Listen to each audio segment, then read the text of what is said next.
Hi, TLDR. If you're short on time but interested in building community and having a positive impact on those around you, then here's 7 minutes of Soundbites from Caroline Arditti, community builder and sunshine maker.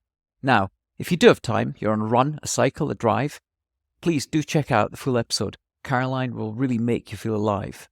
And finally, an ask from me. If you're enjoying the show, then please share it with someone you know, or follow us or like us on your favourite podcast player. Please subscribe to our new YouTube channel, because it really will help us grow the show. Now, over to Caroline. So the Sunshine Hour was and is 1 hour to switch off, to better switch on to yourself, others, and the world around you. Something bright, relaxed, creative, just to connect to one another. So no one knew each other, 8 people in the Zoom. I started with my community, and it just got out of control. So started, I think, on the 3rd or 4th day of the quarantine. And then I did session every day. And it got to a number of like more than 500 people connecting, more than 40 countries. It was just like nuts. I had people sending me emails saying, can I get into the next session? I've heard about your Sunshine Hour. I would love a bit of sunshine. That's what they said back in the time.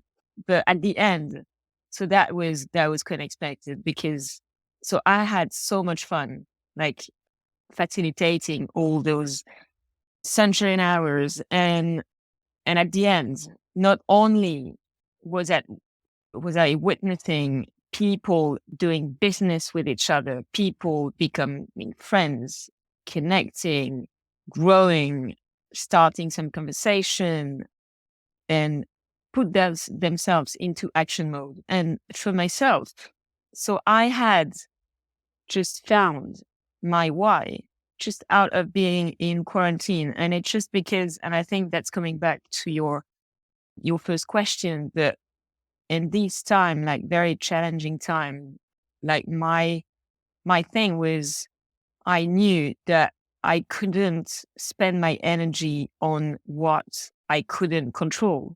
So the outside world. So I'd put all my energy and all my focus to what I could create. And that's what I did.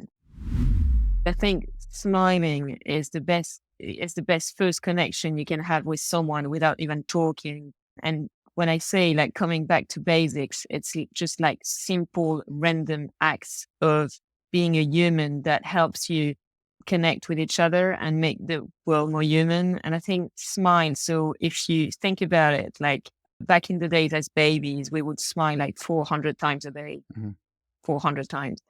As human now, as adults, it goes down to 20 times a day on average.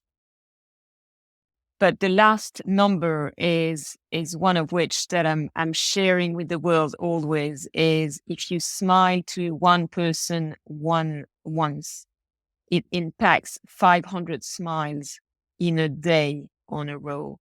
So you smiling to someone, it impacts like 500 smiles. But how do I learn, grow? It's with the people I meet.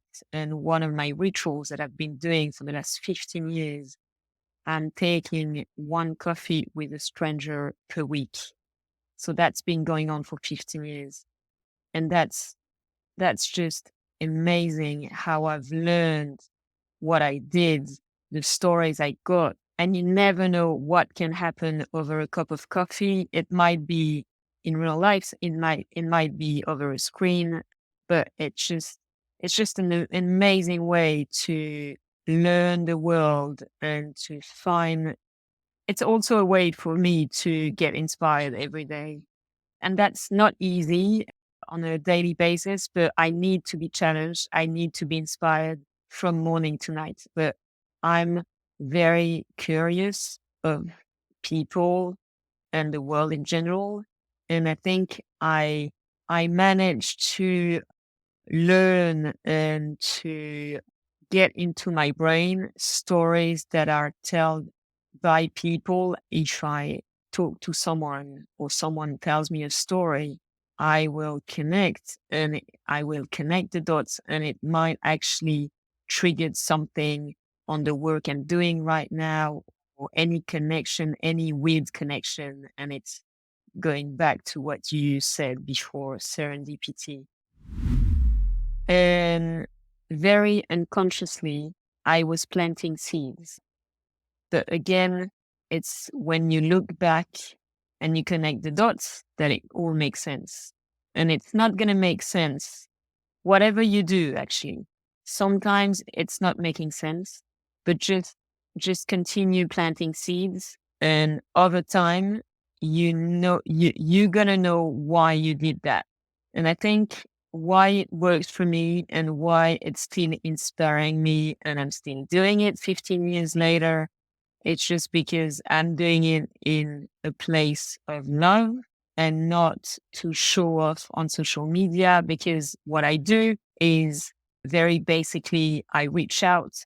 Nothing is put on social media except when I've got like stories, unexpected stuff that is happening. And I do make people, I've got one ritual that I do on my coffee rituals. So I ask one question is actually the same all the time. And sometimes I take photos, and I've got stories like I let to do some projects just out of the coffee and the people I met. And I shared quite a few stories in my book. I would say that I make my dreams bigger than my fears.